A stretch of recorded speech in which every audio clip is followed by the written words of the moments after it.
What's up, everyone? It's your host, Ghost, coming to you live with another wonderful video. How's everyone doing today? Sorry. My eye. Oop. All right.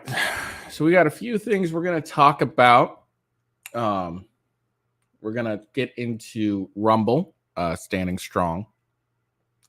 Recently, Rumble was asked by the UK to basically suspend Russell Brand. We've talked about Russell Brand on the show a couple times. They've been asked to suspend Russell Brand due to the allegations against him, the sexual assault allegations. Again, allegations, not even a conviction. And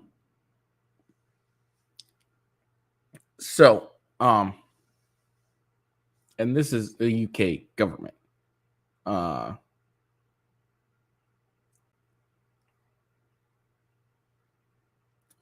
The UA Parliament government, same fucking thing. So they want, Rumble to basically demonetize, cancel Russell Brand over these allegations, just like YouTube. I think TikTok's doing it, etc. And Rumble, shout out to Rumble, standing strong. And we'll get into what they're doing.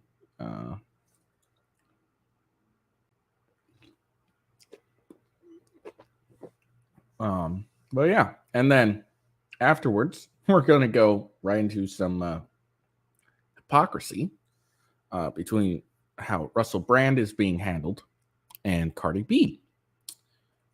I'll get into that. Shout out to The Quartering, who pointed this out.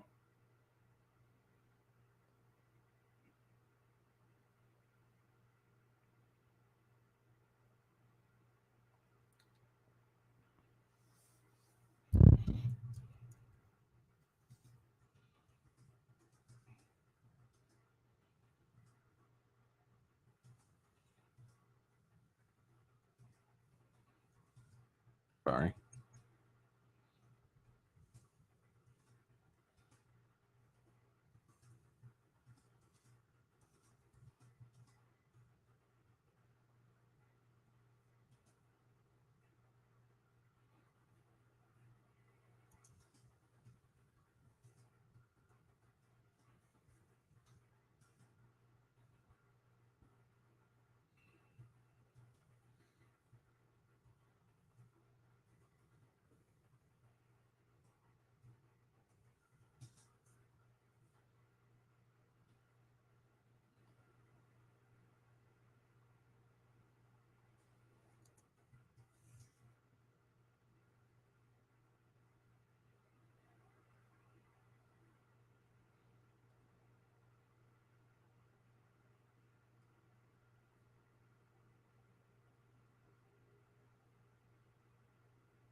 Sorry.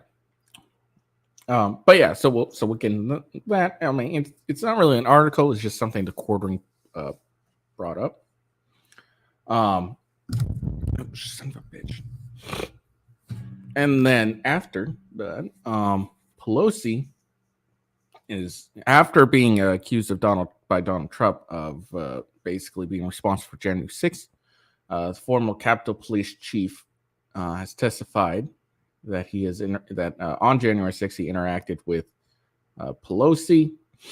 Pelosi said they never spoke, but the Capitol Police chief says he has receipts. So we'll get into that article. I don't know if it ends up confirming what Donald Trump says or if it's just something entirely different, but it's kind of a, not a catch-22, but it's kind of, let's see what it says situation, because I'm interested what he has to say about I had 3 calls. Now, was this what Donald Trump was saying, where she denied having troops come in early or not? So we'll see.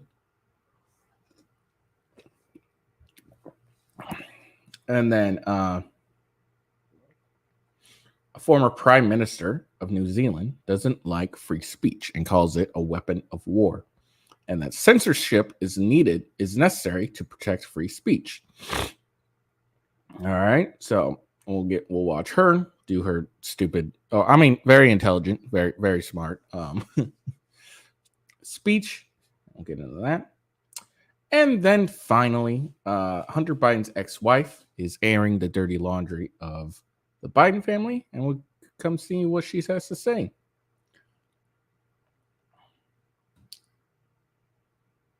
But yeah, that's the plan for today. Maybe we'll get into it a little more.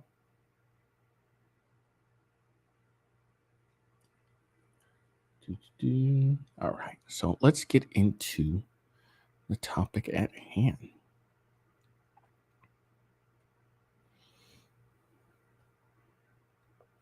And before I start off, make sure you please like the video, follow me on Rumble, and subscribe on YouTube. But follow me on @officialWGhost. That is the best way to find out when I'm going live. I do a daily show at 6:30 a.m. PDT. It's Pacific or Monday through Friday. And then I have my gaming channel. We'll see if I get into doing a little gaming today. I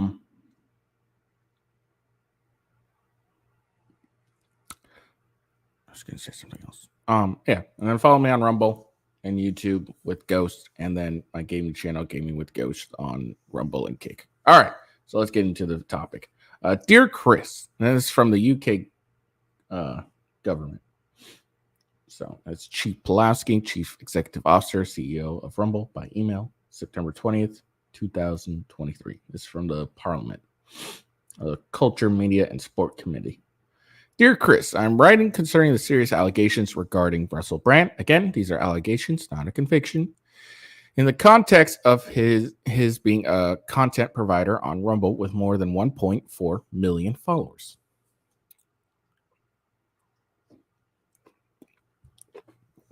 The Culture, Media, and Support Committee is raising questions with the broadcasters and production companies who previously employed Mr. Brand to examine both the culture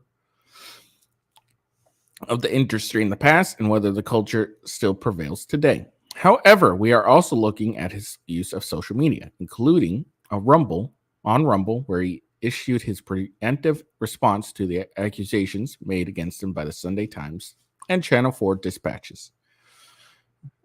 While we recognize that Rumble is not the creator of the content published by Brand, we are concerned that he may be able to profit from his content on the platform. Well, of course he's going to be able to. That's the whole point. It's not doing it for free. We would be grateful if you could confirm whether Mr. Brand is able to monetize his content, including his videos related to the serious accusations against him. If so, we would like to know whether Rumble intends to join YouTube in suspending Mr. Brand's ability to earn money on the platform. We would also like to know what Rumble is doing to ensure that creators are not able to use the platform to undermine the welfare of victims of inappropriate and potential illegal behavior. Yours sincerely, Damon Caroline Digen, DBEMP, Chair, Culture, Media, and Sport. All right, so before I because Rumble made a response, and Chris Pavlovsky responded. And here's that. So here's my problem right here, is this last part here. We would also like to know what Rumble is doing to ensure that creators are not able to use the platform to undermine the welfare of victims of inappropriate and potentially illegal behavior. There is no proof, okay, zero proof that these 4 women that have made the accusations are victims. Okay, so there's no proof. There hasn't been a conviction. He is innocent until proven guilty, at least in America's eyes. Not according to Britain's eyes. In Britain's eyes, you're guilty unless you can prove that you're innocent. Apparently, hold on.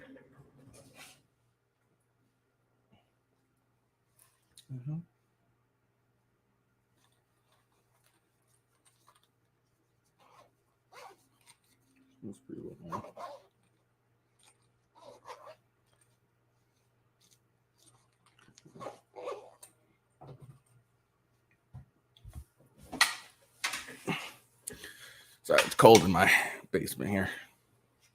All right. So yeah, it's innocent until proven guilty, at least in the eyes of America.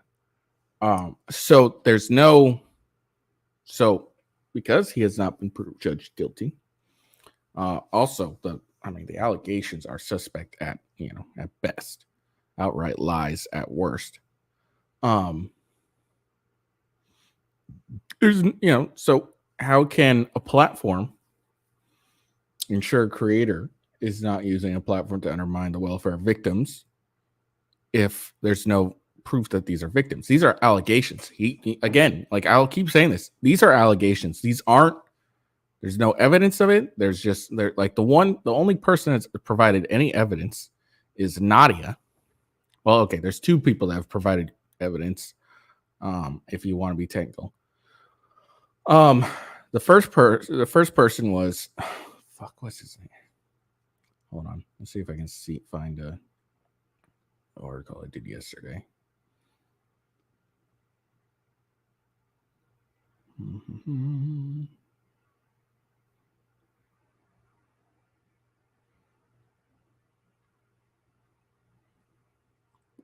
Hold on, just real quick.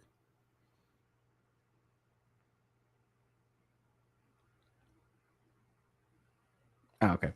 So I called him Vic. See, I fucked up. All right.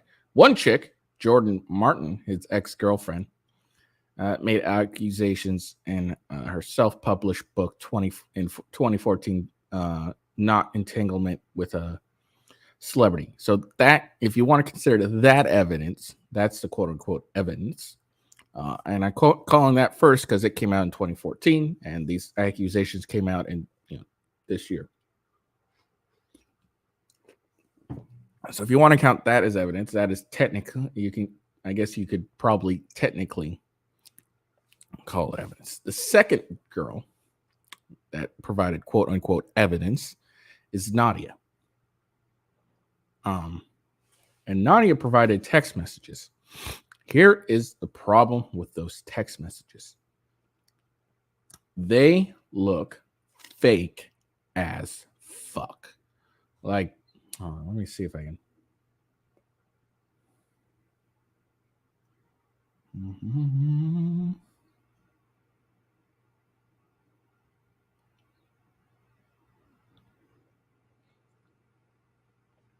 Let's see if I can bring it up. In case you didn't watch my stream, you're just tuning in for the first time now.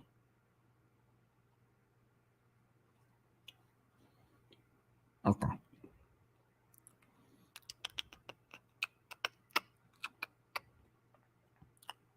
So this is the quote unquote text message where Brand says he's sorry to Nadia. Okay, the quote unquote text messages. Now here is the problem. I pointed this out before. Here's the timestamp here, timestamp here. Now here's the text messages. Now it's all looks normal, and then you get to say when a girl says no, it blank, it means, and then all of a sudden start from means, it looks a completely different from the other text. I mean, just look at it. It's the font looks bigger, slightly like fatter, I guess is the most appropriate tone I can or word I can use. It looks fatter. It looks slightly blurry, but it's a clear deviation from the original text. Why is that? I assume this is an iPhone. I don't have iPhones, but I don't think this is a common thing where all of a sudden after you get like halfway through a message, it just changes its font. I don't think that's something that happens. I don't know. I might be wrong. And then here's the I'm sorry text. Now this looks normal, but here's the difference. Timestamp. So timestamp, no timestamp. Okay. Now, again, that could have been very could have been due to the fact he responded immediately.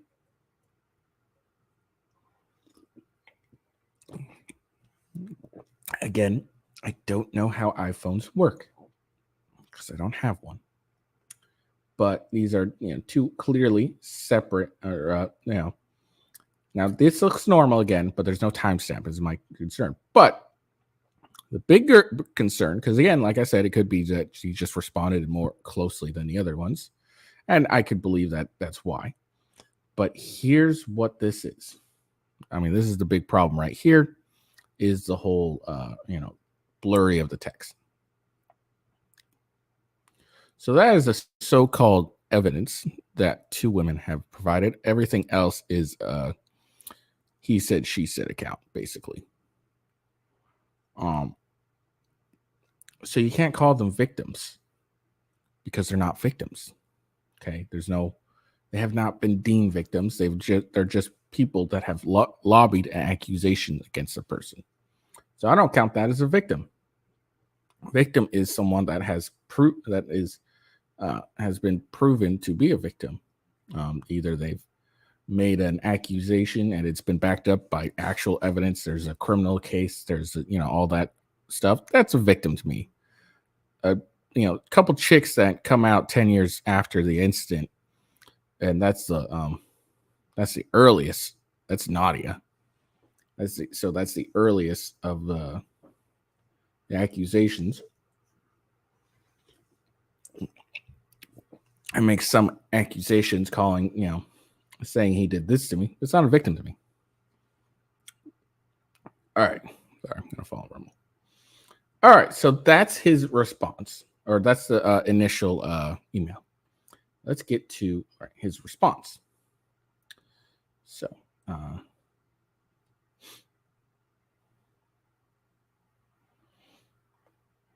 right. So today we received an extremely disturbing letter from the committee chair in the UK Parliament. While Rumble obviously deplores sexual assault, rape, and all serious crimes, and believes that both alleged victims and the accused are entitled to a full and serious investigation, it is vital to note that the recent allegations against Russell Brand have nothing to do with content on Rumble's platform. Just yesterday, YouTube announced that based solely on these media accusations, it was barring Mr. Brand from monetizing his video content. Rumble stands for very different values. We have devoted ourselves to the vital cause of defending a free internet, meaning an internet where no one arbitrarily dictates which ideas can or cannot be heard, or which citizens may or may not be entitled to a platform. We regard it as deeply inappropriate and dangerous that the UK Parliament would attempt to control who is allowed to speak on our platform or to earn a living from doing so. Singling out an individual and demanding his ban even more disturbing. Given the absence of any connection between the allegation and his allegations and his content on Rumble, we don't agree with the behavior of many Rumble creators, but we refuse to penalize them for actions that have nothing to do with our platform. Although it may be politically and socially easier for Rumble to join a cancel culture mob, doing so would be a violation of the company's values and missions. We emphatically reject the UK Parliament's demands. So there you go. That's his response.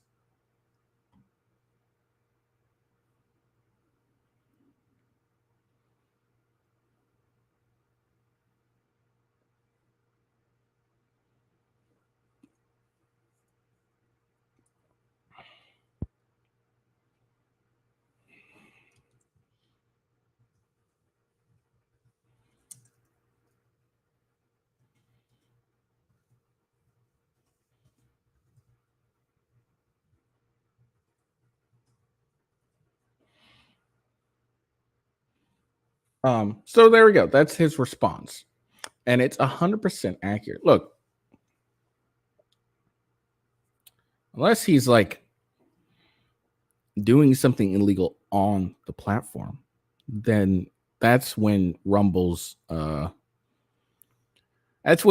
has, should be doing something. If he's doing something illegal on the platform, that's when the demonetizations or whatever, or if he's violating Rumble's guidelines.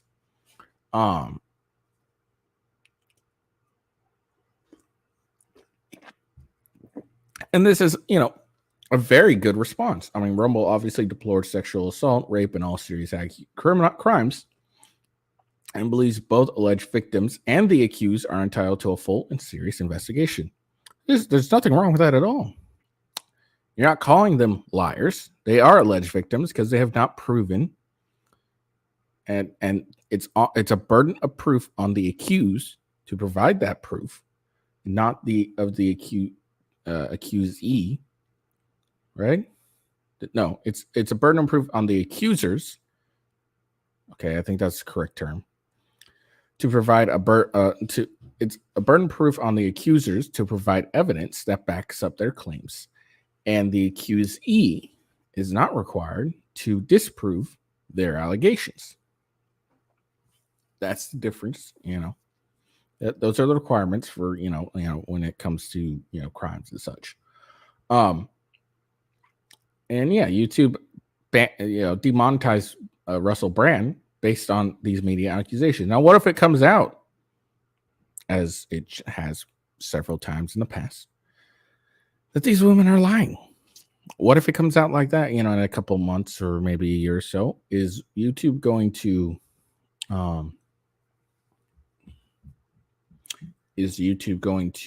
compensate Russell Brand for his loss of revenue from YouTube?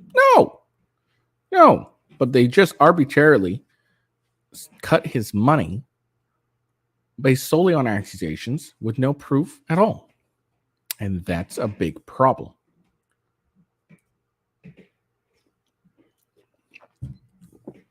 Now, YouTube is its own separate place. It can do whatever the hell it wants when it feels like it. And there's not much you can do about it.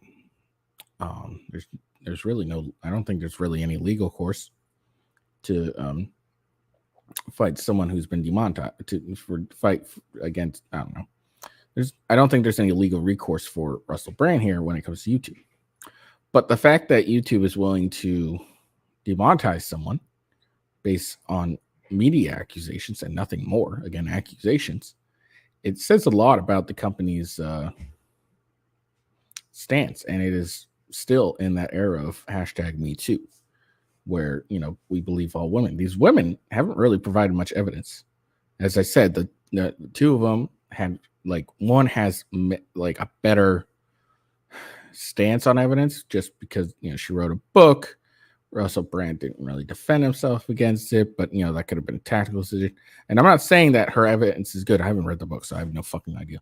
But I'm not saying her evidence is good, but she has more potential to say that she's provided evidence. And Nadia her evidence is something that's been clearly doctored and edited. So she's on shaky grounds too. So, I mean, this just kind of shows the difference between Rumble and YouTube. And you should all be aware. This is why everyone should be, heading over to YouTube to follow their favorite creators when they're on them. Steven Crowder, Fresh and Fit, Andrew Tate, etc. If you have a creator that you like, and not only do they stream on YouTube, but they also do Rumble, go and give them a follow on Rumble. Build Rumble up. It's the last bastion of freedom on the internet at this point.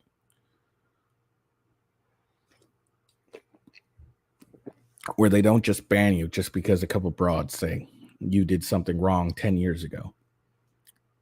10 years plus ago. Well, yeah. All right. So the quartering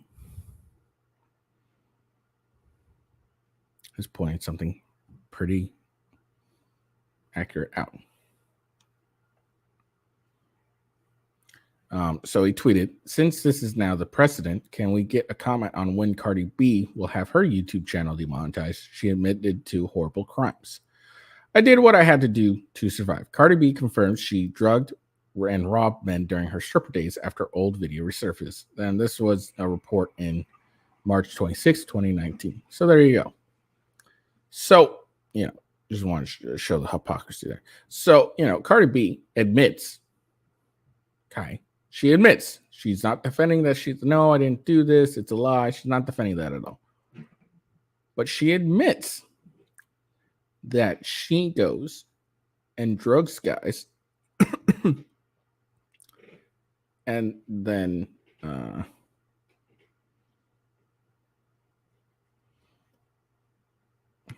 drugs guys and robs them when she was a stripper. She admits to doing this and she gets a free pass. Why? Why does she get a free pass and no one else does? Or, guys don't. I mean, this is the hypocrisy of, the YouTube and other platforms. I don't see the UK demanding that she, get demonetized for her shit either. So it's just interesting is all.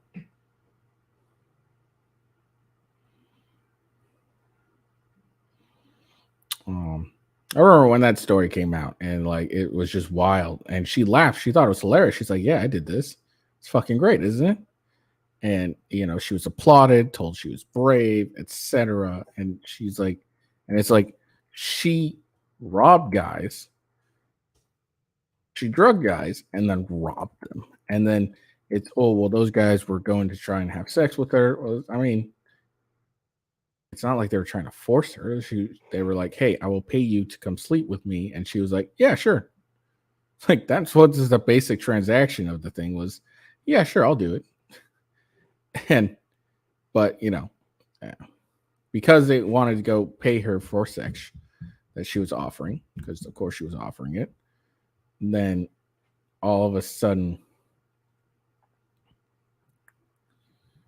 it's bad, or it's not bad because they were offering to sleep with her to, I don't know, this shit's just ridiculous. But that's the double standards when it comes to men and women.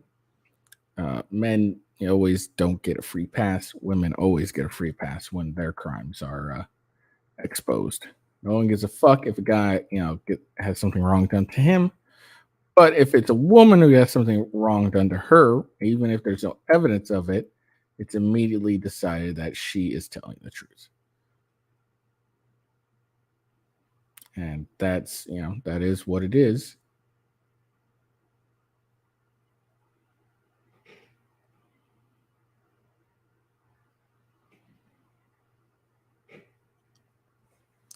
And that's how it goes. All right. So let's get into this Pelosi lying thing. Now, we just got done with the quartering. Okay. So speaking of the quartering, I got something else on him. Something else is, of course, Coffee Brand Coffee. Yes, that's right. Coffee Brand Coffee. It is the company. I believe Jeremy is the owner or he's an affiliate. I'm not really sure. I think he's an owner. But he has Coffee Brand Coffee. And he has delicious coffee that you can go and buy. My favorite is French toast, as you know, as I have stated 1,000 times at this point. That is my favorite coffee type. But they have, various types. They have light to dark roast. They have bourbon. And then for the fall, they have spiced jack-o'-lantern and pumpkin. Was it just pumpkin or I can't remember? Pumpkin pie. So they have a variety of different coffees. Now, if you don't like coffee, they have teas. You got classics, Earl Grey, chamomile, oolong. They got apple pie and biscotti. So and they got high caffeine, no caffeine. They have options. If you're a tea drinker, they got options for you too. Now, if you're not a coffee or tea drinker, well, fall is here, which means winter is shortly coming. And that means it's cocoa season. So they have velvety, rich caramel, and marshmallow. So if you don't like coffee or tea, but you like hot chocolate, well, guess what? Coffee Brand Coffee is here for you as well. And then if you're feeling a little snacky while you're drinking your coffee, your tea, or your cocoa, they have a variety of nuts and saltwater taffy. So they got options for you. The unique thing about Hot Coffee Brand Coffee, and I call it unique, not because I actually think it's, but it's because I've never heard it done before. But they're the only coffee company that I know of that roast to order, meaning that it's roasted when you order it. So it's as fresh as it could possibly be without you going to the store or doing it yourself. So, again, options are always good. I'm a big fan of options. I love having options.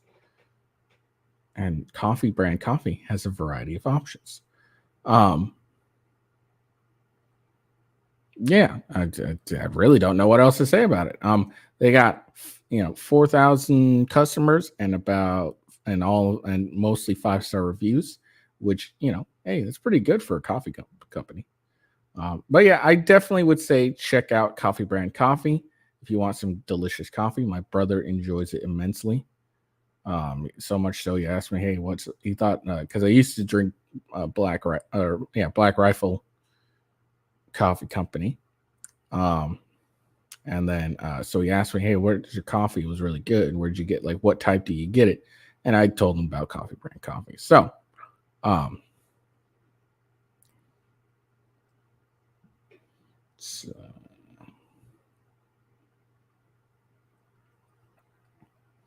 yeah, so give it a shot. I don't think you'll regret it if you do. And yeah. All right. So next topic. So Pelosi lied. Former Capitol Police Chief Sund testified he had 3 calls with Pelosi on January 6th. Pelosi said they never spoke, but Sunday says he has the receipts. Now, it's not really what they said that interests me, or it's not that they spoke that interests me. It's what they said, and that's what I'm hoping gets top mentioned.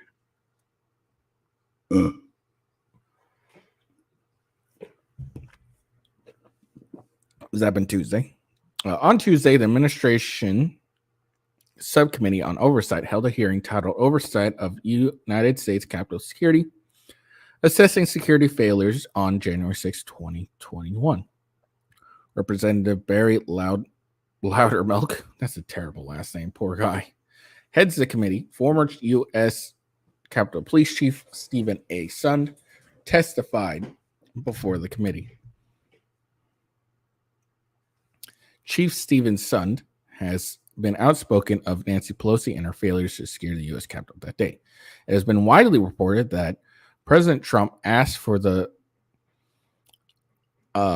National Guard 3 days in advance of January 6th, but Pelosi turned him down. She refused to call in the National Guard despite numerous warnings of possible violence. Pelosi then refused to turn over information about her culpability in the security breakdown during the January 6th for over a year to congressional investigators. Stephen A. Sund, the Capitol Police Chief of that fateful day, not only confirms her culpability along the rest of the Democratic leadership, Sund reported that Pelosi utilized him as a scapegoat and forced him to step down as police chief. We all know now she was just lying to obfuscate her own responsibility for the attack. The day after January 6th, I disagree that she's responsible for the attack, quote unquote attack. She is responsible for not listening to the advice given and the warnings and ensuring that, to properly defend the Capitol Hill from it. I don't really think responsible for the attack is accurate. The day after January 6th, Nancy Pelosi blamed Chief Sund for the security failures that day. Pelosi insisted she never spoke with Chief Sund the entire day. Back to this. So apparently, Chief Sund has confirmed that she is culpable. Maybe he'll describe it more in detail later on, but that I'm assuming that means that what Donald Trump said was true. That, National Guard 3 days in advance, Pelosi turned down, and she was, saying, no, that's not true. That, President Trump offered no help whatsoever. I'm assuming that's what that means. But on Tuesday, Chief Sund refuted Pelosi.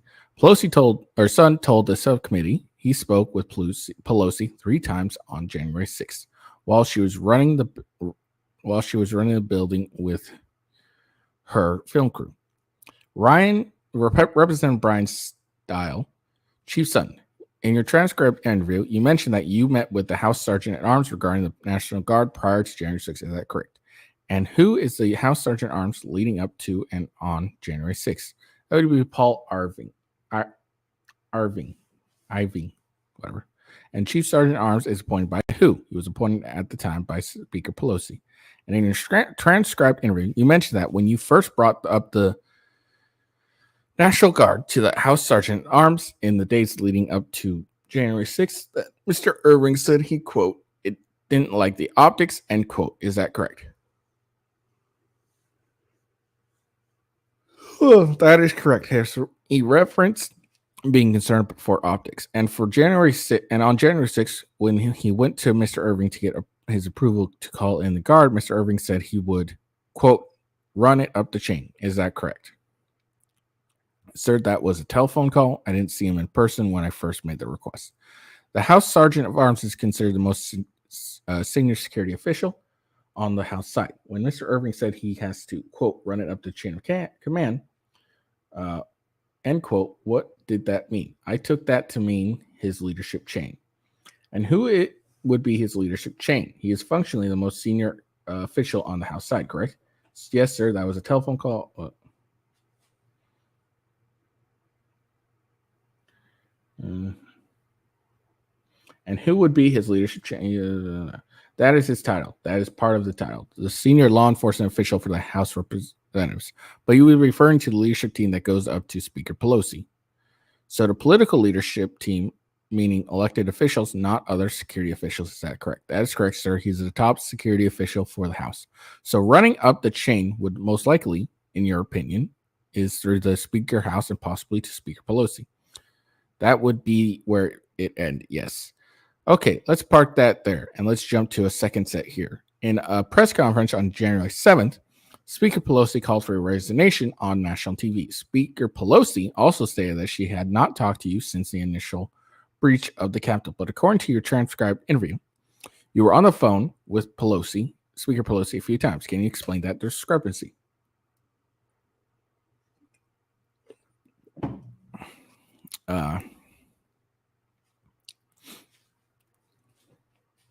Yeah, that is correct. I spoke to Speaker Pelosi 3 times that evening, and she went on national TV and said I'd never spoken to her. But I spoke to her 3 times. 3 times where the first time was when I went over to brief Vice President Pence at the secure location. I had called House Sergeant at Arms Irving and told him I was going over to brief the Vice President. I was also going over to do a personal assessment of the Capitol. At that point, things were getting under control. Went over there and briefed them on when we can get them back in the chambers, with Ms. Irving being fully aware. He said he wanted to get Speaker Pelosi on the phone. He made a phone call from his cell phone at approximately 5:34, where I first briefed Speaker Pelosi.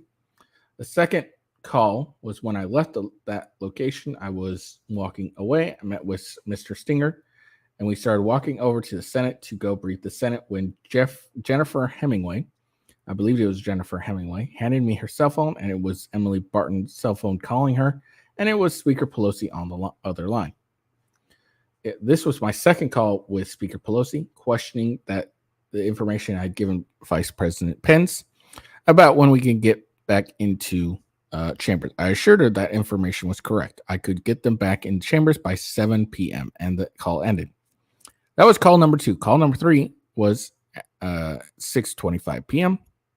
I was over at the Senate from the secure location, from where the Senate had been sequestered, and on a cell phone using Robert Karma, whatever, cell phone.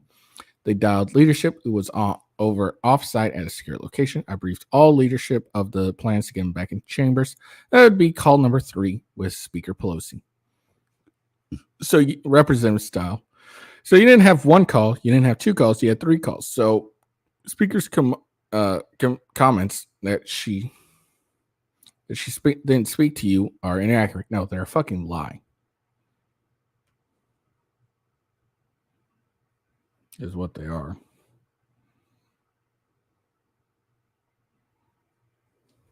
That is correct, sir. Chief Steve Sutton later told the subcommittee he can provide documentation to prove what he's saying is accurate.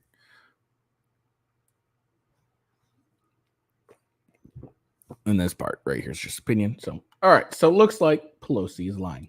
Shocking. Pelosi lied? Why would she lie? No, because she failed in her mission to protect, the Capitol. That she was kind of in charge of. Since if the sergeant arms reports to her, she kind of ends up, they say, the buck stops here. Well, Nancy Pelosi is the last buck when it comes to this, and the buck stops there. So not only does Chief Sutton seem to refute Pelosi's argument that she was never contacted, she apparently was 3 times. It's very clever that she used different people's cell phones, or maybe it's not clever at all. It just happened to be what she could use at the time.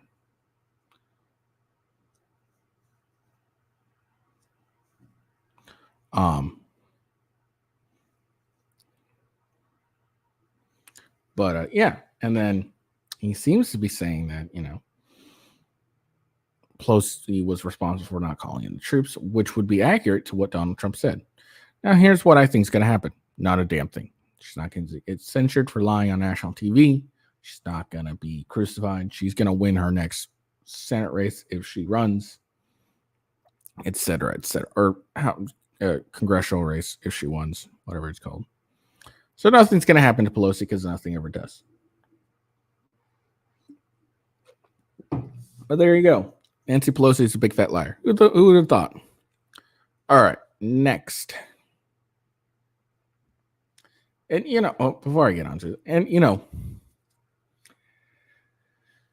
it's interesting. People always blame Donald. People are blaming Donald Trump. It's not his fault that January 6th happened.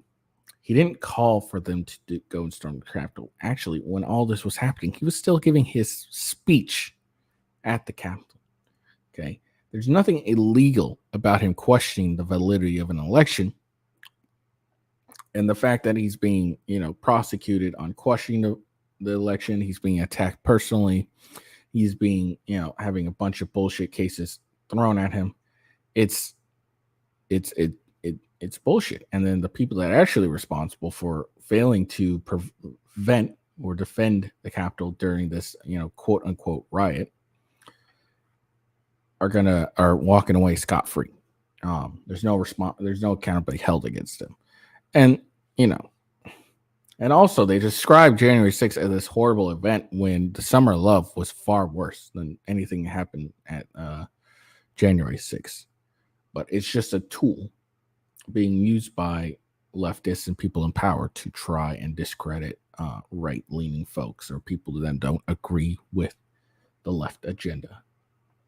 So, we all just need to be wary. We need to realize that January 6th is nothing but a big fat nothing burger. Like there's nothing there, because it wasn't an insurgency, because they didn't really have weapons. They didn't have a food supply. There was no way they were going to take over the Capitol. And there's video evidence of the police letting them in. It's just ridiculous. All right, let's get on to another insane politician.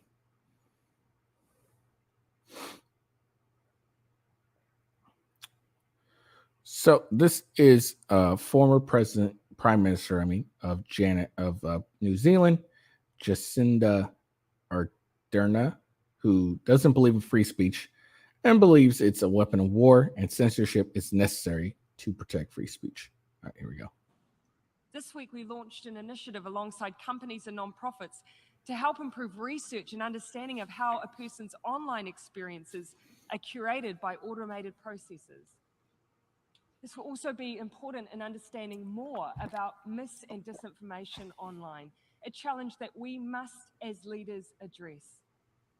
Sadly, I think it's easy to dismiss this problem as one in the margins. I can certainly understand the desire to leave it to someone else. As leaders, we're rightly concerned that even The most light touch approaches to disinformation could be misinterpreted as being hostile to the values of free speech that we value so highly. But while I cannot tell you today what the answer is to this challenge, I can say with complete certainty that we cannot ignore it. To do so poses an equal threat to the norms we all value.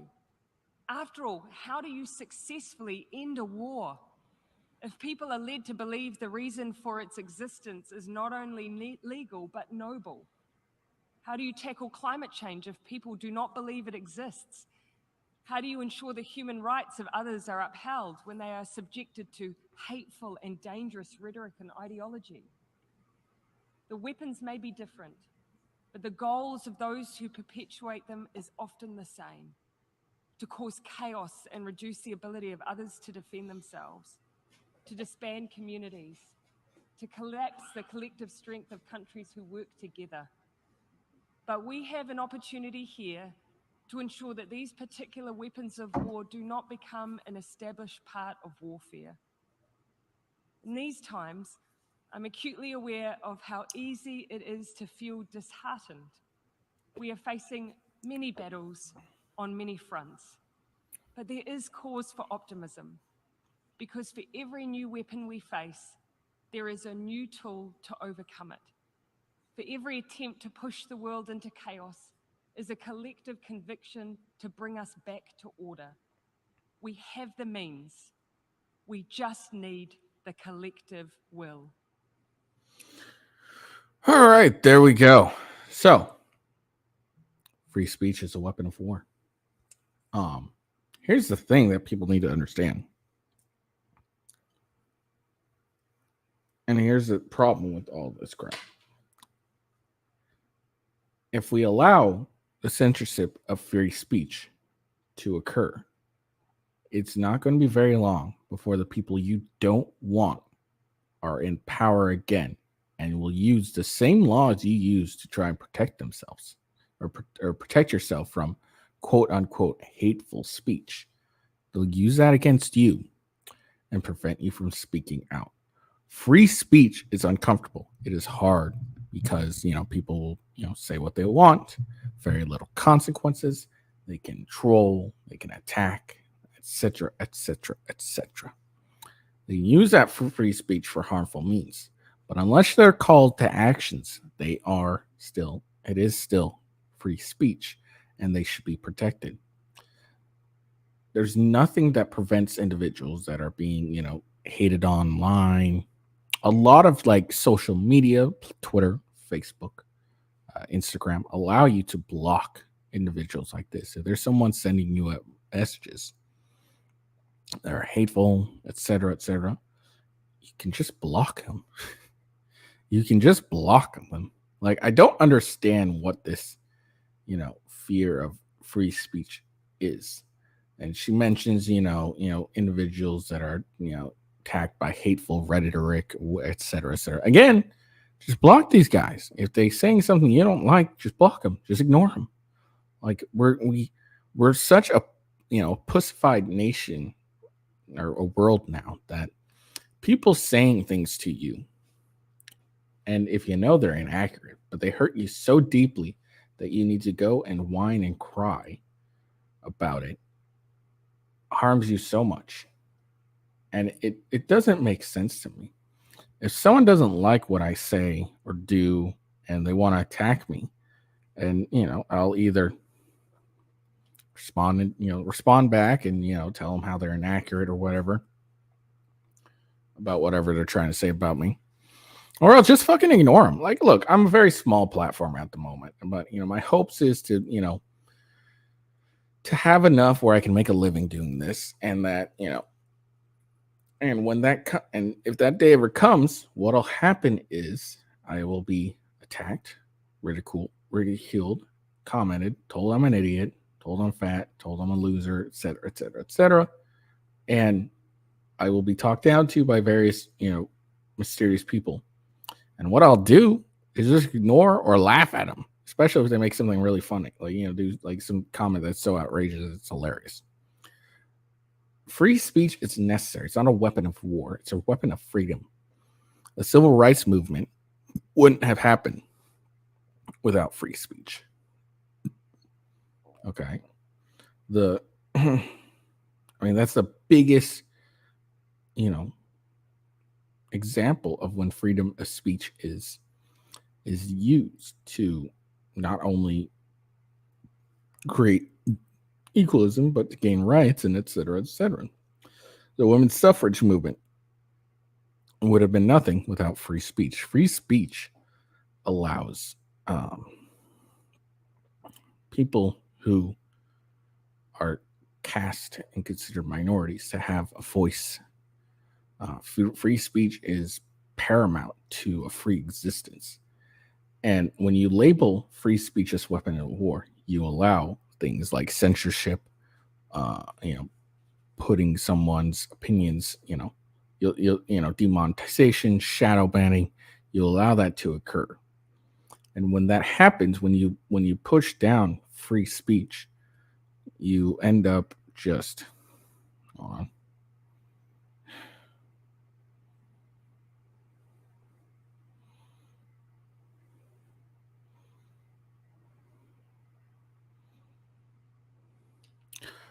When you put down free speech, you just end up, two things happen. Okay. You are worse for it, and you end up making that speech go underground. And then those are when the truly hateful rhetorics grow. So, if people aren't allowed to say what they feel, and then aren't allowed to be challenged on that because they're not allowed to say what they feel, then one, nothing ever changes in them. And two, it just ends up festering and causing more harm. For example, if someone's racist, okay, but they're not allowed to speak on the racist, so they can't be challenged on their views and they cannot be proven incorrect about their views in a free and open society, then they'll go underground. They will start feeling oppressed. They will start actually being oppressed, and then they will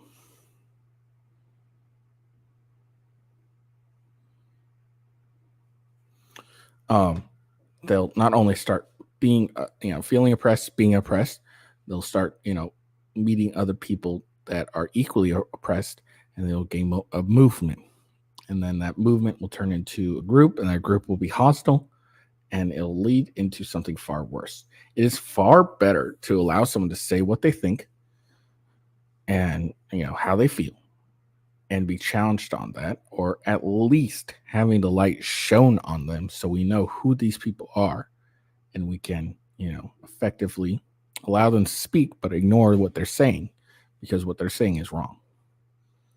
That's far more better than censoring ideas just because you don't like them. And we need to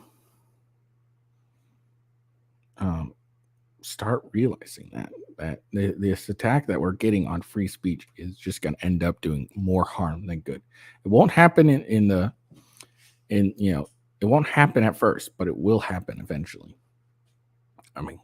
After removing the actual weapons, firearms, swords, etc., dictators' next step generally is to tamper down actual free speech to prevent, one, criticism of their regime, two, prevent an exchange of ideas that will provide a movement to fight back. So this former prime minister, thankfully she's not a prime minister anymore, is a very dangerous individual and would cause far more tyranny than good ever. So, all right. Last, but simply not least, speaking of bad individuals, the Biden family, Hunter Biden in particular. Hunter Biden's ex-wife dishes out couples' marriage and business dealings.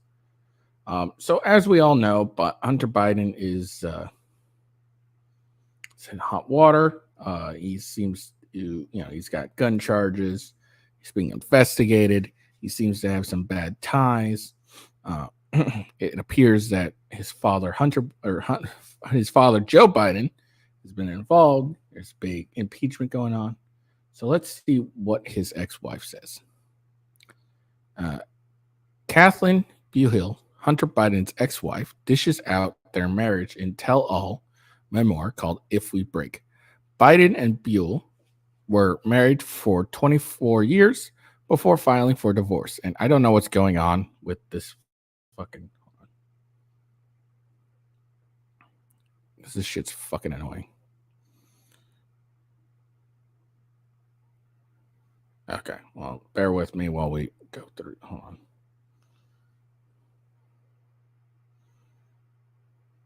Okay, there we go. Looks stabilized. I don't know what the fuck it was doing. I don't know. Okay, whatever. I'm going to just read this and work through it. I'm going to read it on my other screen so I don't have to deal. I don't know if you're seeing this, but it keeps shifting from clear to blurry a bunch. And it's annoying the shit out of me. We're married over here. There was some media interest given President Joe Biden's prominent role in American politics. Biden and Buell met in 92 and tied the knot in 93. By 2017, they were getting a divorce after being separate for 2 years. The couple had 3 daughters, and in the beginning, they were madly in love. Now, Biden is married to Melissa Conan, a South African filmmaker, and Buell is taking her life back.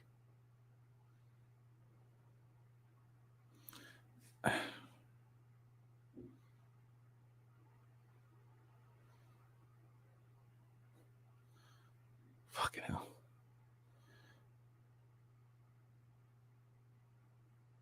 Oh my fucking God. I don't even think I'll be able to get through this goddamn article because it keeps fucking jumping on me.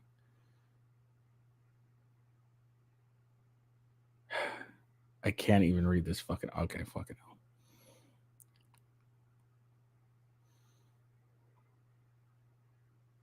Okay, I'm just going to read this article. I can't seem to share it and read it at the same time. While Kathleen Buell never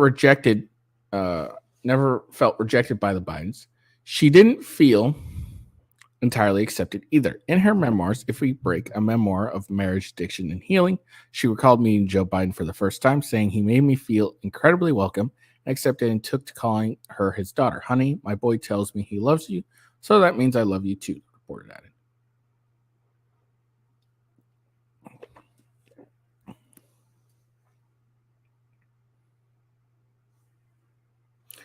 The first time she felt a bit out of place, however, was when she was spending the day with the Biden family after she and Hunter got married. Her husband's aunt, who was taking pictures, called for a snap that featured Biden blood only. While this phrase would continue to haunt Buell throughout her marriage, she started to feel like she wasn't truly a part of the family when Joe became vice president during former President Barack Obama's tenure. Buell was questioned about Biden's financial situation, and raised eyebrows when she claimed she'd never been involved in any of her and Biden's financial dealings. She claimed that Biden handled all their finances and she had no idea what was going on. She thought ignorance was bliss at the time and held the belief throughout their marriage. Now, some of what Kathleen Buell revealed is at the center of Hunter Biden being put under investigation. Divorce lawyers for Hunter Biden and his ex-wife, Kathleen Buell, were aware of money hitting Hunter's bank accounts from a Romania deal. Emails appeared to contradict Buell's previous claims that she had her head buried in the sand when it came to Hunter's finances, it was reported. James Comer, the chairman of the House Oversight Committee, said on Thursday that fresh bank records on his panel obtained would show that Biden family collected as much as $30 million from foreigners.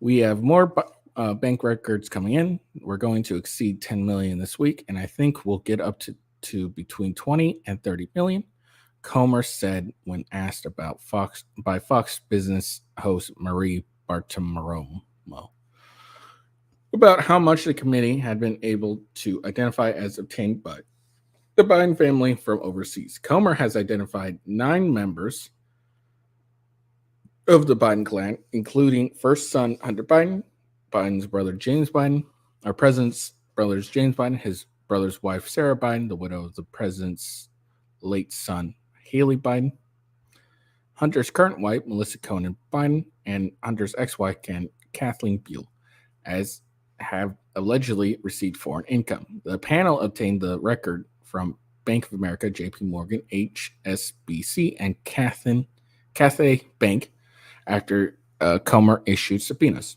We're going to follow the money. We're going to be hard for Joe Biden to explain, he said, of the evidence of influence peddling his committee has uncovered. Comer provided an update late last week about the panel ongoing probes into the president's family and his family regarding alleged influence peddling schemes, saying that GOP investigators have managed to obtain a wealth of new information involving monetary transfers from several more countries.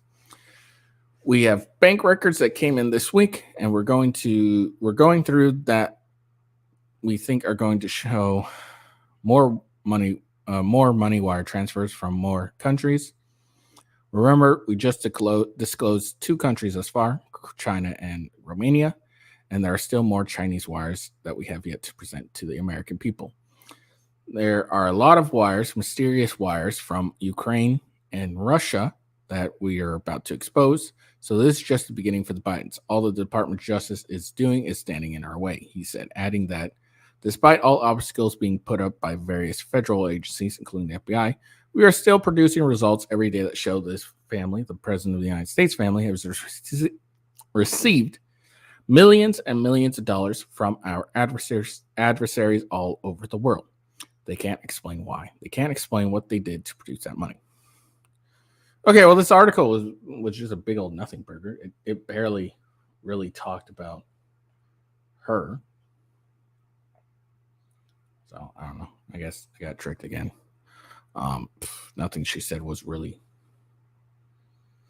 at all interesting, I guess. I don't know. She didn't reveal anything of any interest that she felt ostracized or whatever. The article also wasn't really isn't really it just wasn't well written, I guess.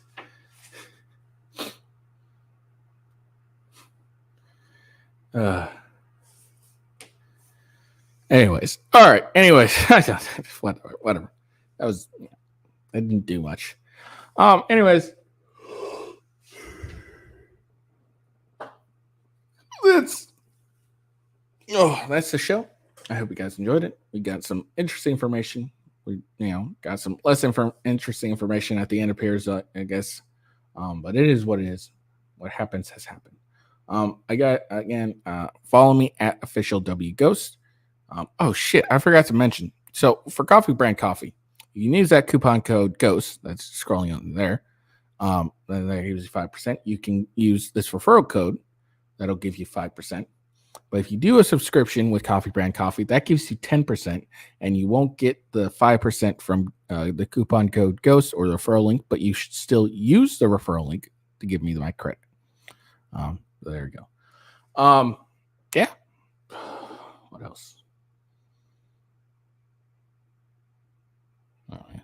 So, but again, like the video, give me a follow if you're on Rumble, a subscription if you're on YouTube. Make sure you follow me on Rumble with Ghost and YouTube, and then of course my gaming channel, Gaming with Ghost, on Rumble and Kick. The links for my Rumble channels are in the description, as well as are the links for my referral link and my coupon code. I hope you all have a good day. Peace out and see you later.